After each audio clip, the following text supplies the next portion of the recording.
বাবু বেঁচে থাকতে সবসময় বলতো আমরা না একসাথে নবদ্বীপ যাব, তাই আজকে বাবুর সেই ইচ্ছেটা পূরণ করলাম। হ্যাঁ, একসাথেই আমরা সবাই মিলে নবদ্বীপ গেলাম। আমি, মা, বোন, আমার মেয়ে, আমার হাজব্যান্ড সবাই মিলে আজকে আমরা নবদ্বীপ একটু ঘুরতে গেলাম।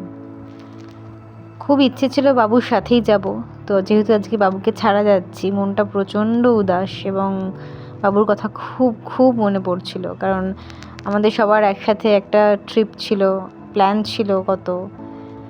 এনিওয়েজ দেখো, এখান থেকে আমরা কৃষ্ণনগর লোকাল ধরলাম বিধাননগর থেকে, এবং just look at the train. মানে এতটা ভিড় ছিল আমরা রীতিমতো বসার জায়গাও সেভাবে পাইনি, মানে ওই অল্টারনেটিভ করে কোনো রকমে বসেছিলাম। যাই হোক, প্রচণ্ড ভিড় থাকে এই লাইনগুলো জানি, হ্যাঁ, বাট আমাদের যেহেতু অভ্যেস নেই খুব আর কি সাফার্ড হয়েছিলাম।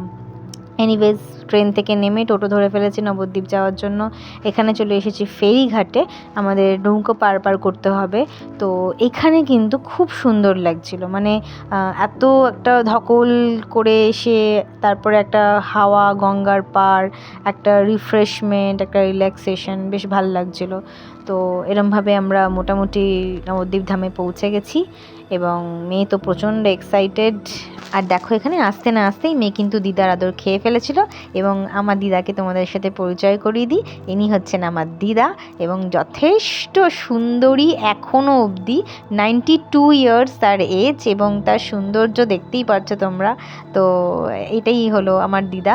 আর এখানে দেখো নাজ্জামেকেও একটু আদর ফাদর করা হয়ে গেল। তারপরে আমরা ডিনার করতে বসে পড়লাম, এবং ডিনারে ছিল একদম হালকা ফুলকা খাবার, এবং জার্নি করে না এটা পুরো স্বর্গ লাগছিল। এবং মামির হাতের এই ডালটা অসম্ভব ভালো, যেখানে ছিল দেশি ধনেপাতা আর ডিম কষা।